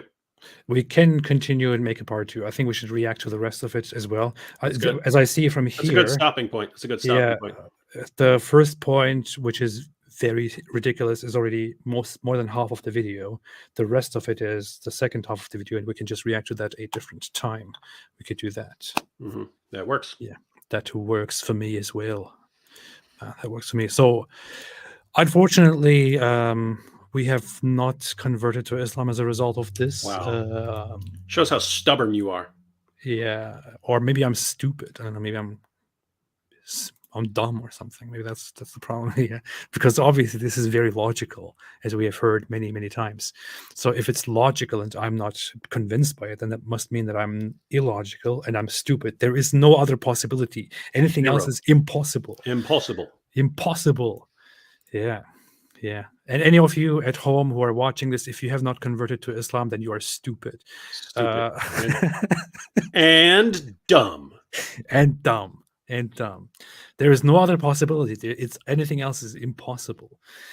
Yeah, Stephen Young says there is no God but the science, and Fauci is his messenger. Well, you're walking on very thin ice here, man. You're putting a target on yourself. I don't know what you're doing here, but but yes. Ronaldo said, Alhamdulillah, Quran 78:31-33 made me a true believer. 78:31-33 doesn't ring a bell. What is that? Doesn't ring a bell. Doesn't ring a bell. I'm not gonna look. Are there even that many? 78 should Are be, there even that many? There are what, that many verses? Yes. 78. Indeed, the righteous is attainment, gardens and grapevines, and full-breasted companions. Oh yeah. I've used that verse a million times. Yeah. Well, that sounds like something. Maidens with swelling breasts. Yeah, full-breasted virgins and a full cup in heaven, and fruits and rivers of wine and stuff. So that is definitely a good reason to believe in Islam here. Keep in mind that that's actually an important point, because that is why Muhammad started getting large numbers of followers. At first, when it was, haha, no one can write something like my book, most people didn't care. He didn't win very many followers. When it became, hey, join me in fighting and subjugating people, fight for me, and if we win, we take their wives and daughters home as our spoils of war and to become our sex slaves. And if you get killed, well, you're going to paradise, and you're going to get these big boobied maidens who sit around all day wondering how to pleasure you. And that's when he started getting tons of followers. I mean, that's a good deal, right? He says to these people who are very, very lusty, he says, hey guys, join me. If you win, if we fight and win, then you will get these women and all the wealth. If we lose, if you die, then you will get something even better. You will get many women with big boobs and transparent skin and all of that. So they're like, wow, okay. I mean, this is perfect, like perfect deal. What Where do I sign up? What am I still doing here? Let me rip off my armor and run out into battle, so I definitely get killed. Oh man, what a religion! What a religion, man. You know what's interesting? That this is an important point. What's interesting is how, what a religion, man. How keep in mind, early on in Islam, that's one of the main selling points, right? You don't see Muslims in the West using this, right? You don't see. They should. Yeah, they should. Right. If you really believe this is one of Muhammad's most powerful arguments, which it is, I mean, that's when you had tons of people converting. Hey guys, it's all about the Allah's eternal whorehouse. That's what everything's about. You spend eternity deflowering virgins. That's what impressed Muhammad's generation. And Muslims, it's all about pure monotheism and the pure worship of one. No, it's not. It's about deflowering virgins. That's what your prophet said. It's actually about the Kalam cosmological argument, cosmological improved within an Islamic lens, and big. We should make a skit where you play an Islamic apologist, and you're on stage and you're giving an argument. And I just walk out there and I slap the crap out of it and you go, "Oh, it's about the virgin, son!" Right? We'll just do that. You giving a good old fashioned dawah argument, and that would be fun. These are very deep arguments. Yeah, you and I should dress up as Muslim apologists, as Muslims, and go out somewhere and invite people to Islam and record it and tell them that if they join, they will get a bunch of women in paradise, or they will fight and take booty and stuff like that. That'll be an amazing project, man. I bet we could convert a lot of people. We would be much better. We would have a much better head count than all the others combined here. But by the way, that might be for those of you who make videos. I can't imagine I would be making this one, but I am an unstoppable fire hose of good ideas. For those of you who make videos, one good video to make along these lines would be something to do with Andrew Tate and how to get a quick following, right? Notice Tate's doing the same thing. Follow me, you'll get tons of girls and Bugattis and girls all around you at all time. Blah blah blah blah blah. What was Muhammad's message? Join me. You're going to be surrounded by virgins in paradise, wherever, doing whatever you want. Notice they're both doing the exact same thing, different details, but same idea. In other words, Andrew Tate's ideal dream house of what a guy should live like, that's Allah's paradise. It's the same thing. Yeah. But Muhammad didn't have a Bugatti, so there's a difference. You can't say there's no Bugattis in Allah's paradise. Everyone's rolling with a Bugatti. Yeah, maybe he does have one there. You get 72 Bugattis. 72 Bugattis. Oh my God. Mosh Cohen said, morning, 3:19 a.m. from Israel. I've seen all of your debates against the Hajis. It's amazing how much words they use to basically say nothing. You see? Nice. And that is, I mean, that's a good description of the video we just watched. It's like the attitude is, if we just say a bunch of stuff, no matter how dumb the points are, it somehow adds up to a great point. I mean, it's like arguing Muslims arguing that there are prophecies about Muhammad in the Bible. It's as long as we have a bunch of bad ones, it adds up to a good point somehow. Even though you can go point by point and show how dumb they are, somehow if you just say a bunch of them, even if they're all individually ridiculous and stupid, it adds up to some brilliant presentation. Yeah. Well. Andrew Tate also makes $50 per subscriber on his subscription plan, where he promises 72 Bugattis, and he currently makes about $10 million per month or something with the subscriber count that he has. So I would say that he's definitely ahead of Muhammad here. Well, he doesn't exactly have access to it in solitary in jail. Yeah, I could say. Anyway, shout out to greetings to Moshe Cohen here, and shalom to my second home in Israel. D. Boudreau said someone needs to clip that piece out and say David converted to Islam. Which piece? Yeah. I'm assuming. Did we say we converted because of the video earlier? It was so powerful. Probably, yeah. The piece where you were singing where you were reciting the verses. Maybe that's what. Oh yeah. I don't know. But there's like 20 different things she could be referring to. maybe that was amazing. All right. Wait a minute. Okay.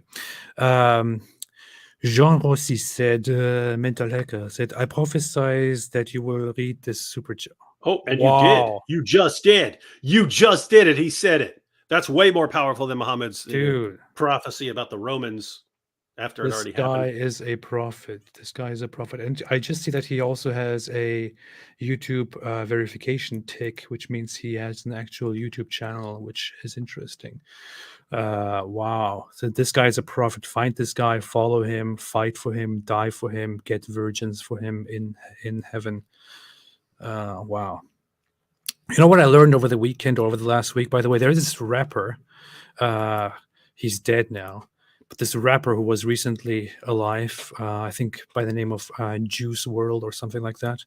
And he was making these very, very sad, emotional rap songs. Has quite a nice, impressive voice. And he died of an overdose at the age of 21. And there is a song of him, a song called Legends. In that song, he says, what is 27 Club? We don't make it past 21 or something like that. And he died 6 days after his 21st birthday of an overdose. So he basically, in a song, prophesied that he wouldn't make it past 21. And it actually came true. And now he's dead. You should use that. Roddy Piper. I figured this out, and I now follow him as a true prophet, by the way. Yeah. Roddy Piper, the wrestler, was once saying that people asked him why, when he's all old, he started wrestling again. And he said, because my pension doesn't kick in until I'm 65. And he said, let's face it, I'm not going to see 65. And he didn't. He died before then. So you see, another prophet. You see. I will die before the age of 120. Stefan Milevich said, David, you were right. The prophet really died from poisoning from Jewish lady. There is so much evidence. I try hard, but I can't find counter evidence. Yeah. No, that's indisputable, I would say. I mean, even from an Islamic perspective, because Muhammad said he was dying from the poison. So, yeah, you have to say Muhammad's wrong. So in other words, the only people who could say it didn't happen would be non-Muslims. Non-Muslims could say, how do we know what he was dying from? He could have been sick from anything, and he could have thought it was because of that. But apart from that, I mean, he was poisoned. Woman tried to poison him. Muhammad swallowed some of it. It killed another person. They even threw, in order to test it afterwards, they even threw a piece of meat to a dog, and the dog just dropped dead from it. And Muhammad had gotten some in his mouth. It disfigured his mouth. And he said he was in pain up until he died from it. So, yeah. I just want to point out here. So this guy is a true prophet who actually prophesied his own death. Jews world, by Islamic logic, this guy is definitely a true prophet, and we should believe him and follow him. Which is why I have recently become actually a believer. And anyone who wants to counter and refute me should just answer how he could prophesy his own death. It's clearly from Allah. Burak Airlines said, Ulala Kahar said, hi AP, can you please also address Southeast Asian 1-3? What? I don't know. But thank you, yes. So I don't know what this is in reference to. Also said, can you come with Adam Seeker or ex-Muslim style? Probably, yes. Maybe I could invite them. I don't know. I don't have much contact with people at the moment. Loreto Tubal said super sticker, and I can see it here, but it is indeed a super sticker that I can see on a different screen. And since this says super sticker here on the screen, and it is indeed a super sticker, that just means this is a true prophecy, and this guy is also a true prophet.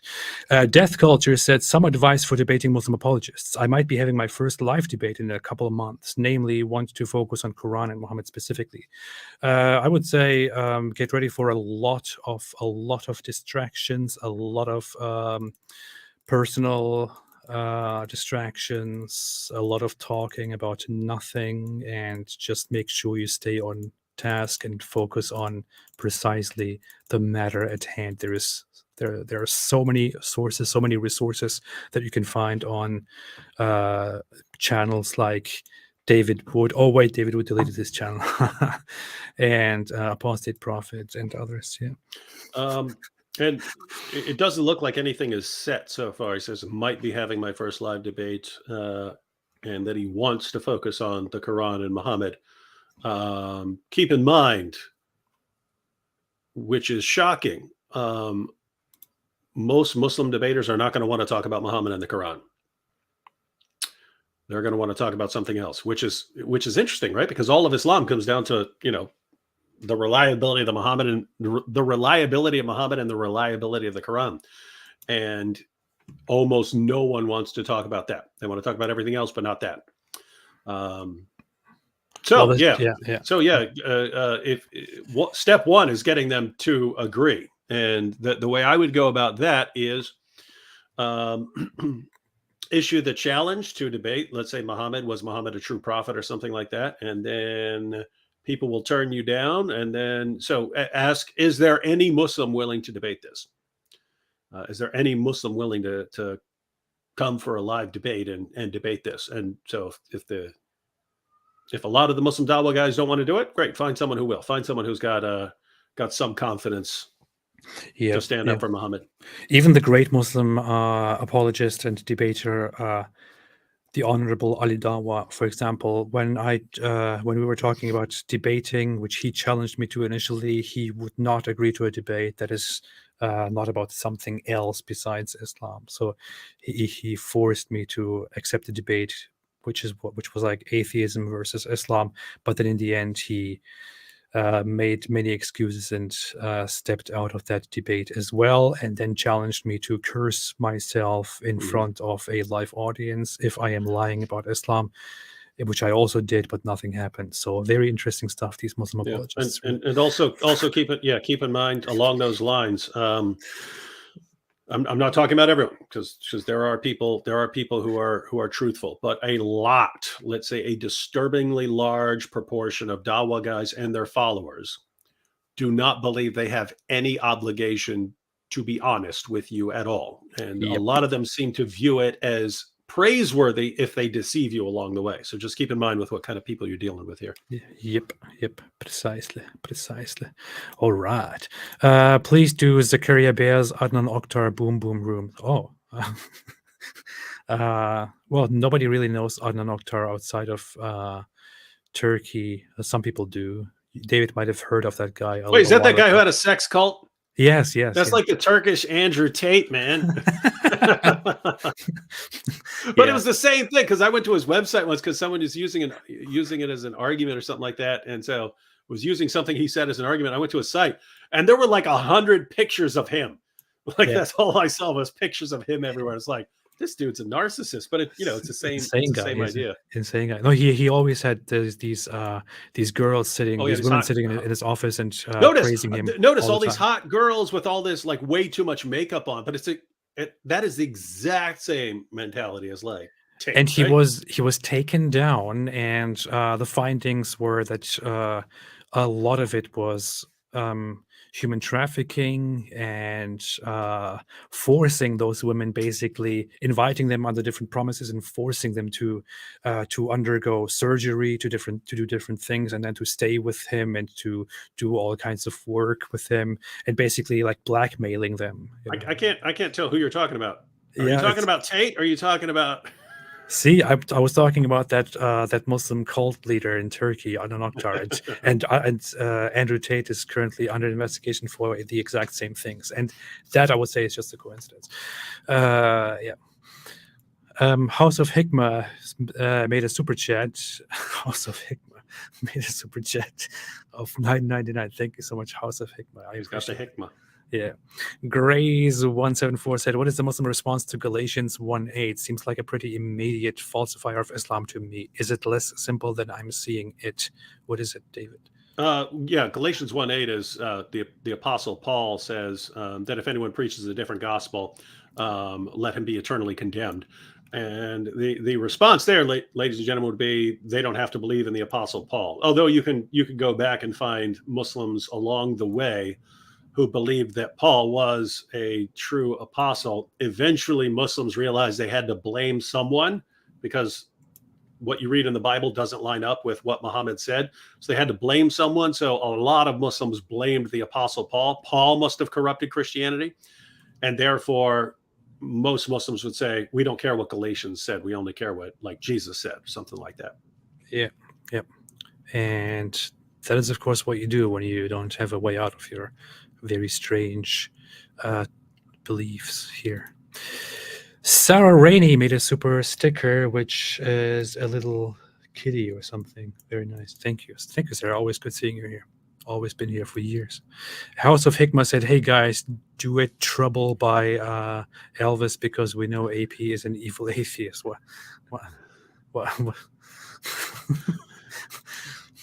You'd have to sing the chorus, the evil, because I'm not evil.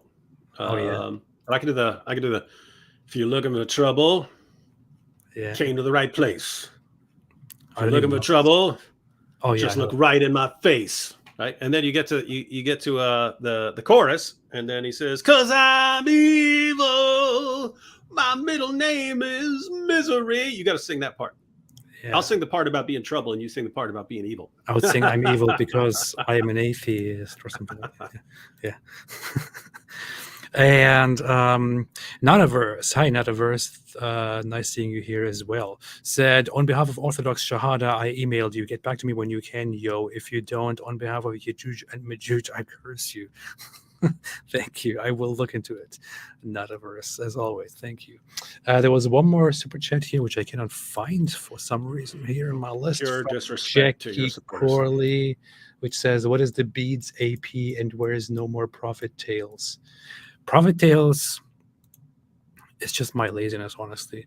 I have to get back to Site 10 and say, hey, let's continue I bet he's just waiting for news from me. Last time he said he has a super chat. Last time he said he's ready whenever I am. So I'm supposed to get back with my next scripts and skits and plans. I will do that soon. I'm slowly trying to come back. I took a little bit of a time off that was involuntary. It's hard coming back, man. It's hard. It's hard coming back. It's hard. It's Your hard. brain, your brain changes without Yeah. the constant. It's not easy, man. It's hard. Jackie, I just read that. And what was the beads? The beads are just meditation beads that I sometimes use, and I just put them around my neck for no reason other than I just wanted to have fun. Yeah, guys just want to have fun. That's how the song goes. And there's a Buddha head here for those who want to, I don't know, blame me for something. Or Guys just want a Bugatti. guys just want a Bugatti. Finally, one more super chat. And here, Aldo, do you think Mo was trying to tell everyone he wasn't actually a prophet when he said he felt as if his aorta was being cut? I can't. We have different opinions on this one, but go ahead. Yeah, I can't rule that out as a possibility, but I don't think so. I think it was just saying. I think it was saying it's some sort of pain. Oh, something's killing me right here. I feel my aorta being severed, and so on. Yeah. So I don't think. See, here's the weird part. I wouldn't think that he's actually connecting this with what Allah said, but it's just weird that this is supposedly things that his most loyal followers had memorized, right? And they've got it in their heads, and then he says it. So I can't rule it out, but yeah, I don't think so. I think he was just talking about being in extreme pain. Yeah. Yeah. I think it was just a regular Arabic way of saying that I'm in severe pain, I'm dead, I'm dying, oh no. And he basically uttered that. He said, I'm in severe pain, as David just expressed, and that's it. I don't ever make a connection between that and the Quran verse saying that if that Allah would take a prophet's life by cutting off his aorta in case of whatever. I make the connection because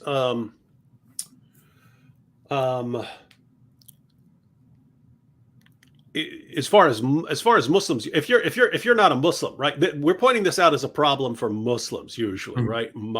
Allah says this. Here's how you're going to die, and then Muhammad dies, saying, "Hey, that's exactly how I'm dying." It's weird because it's so specific that you wonder how he would not notice, or it might even give you the idea that he's confessing or something like that. Now, one of the common Muslim responses is similar to what AP said. They'll just say, no, it's not actually saying, because notice it wouldn't work if someone severed your aorta. You would not be sitting there talking about your aorta being severed, right? Yeah. It has to be a saying about pain or something like that. The problem with saying that it's this figure of speech or something like that is we would expect to see it elsewhere, and I'm not aware of seeing it elsewhere. Mm-hmm. But as far as Muslims using this as a response, because keep in mind, we can think whatever we want about this. We can think that it didn't happen. We can think that Muhammad never existed. We can think that we can think whatever we want. It's a problem for Muslims because their God said this is how Muhammad's going to die, and then Muhammad dies saying the exact same thing about why he's dying. So it's a problem for them. But notice when Muslims try to do what AP just did, namely, I don't care about connecting this because it could just be some reference to a lot of pain in my chest, a painful death where my chest is really hurting or something like that.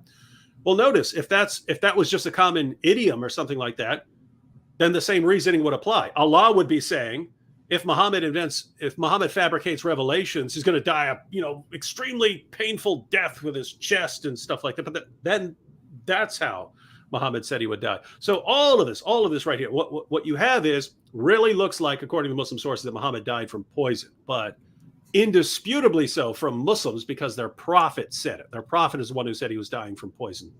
But then you have this additional problem of Muslims believe the Quran is a revelation from Allah. See, we don't believe that, so we can do whatever we want with it. Muslims believe it's a revelation from Allah, that this is how Muhammad is going to die if he fabricates a revelation.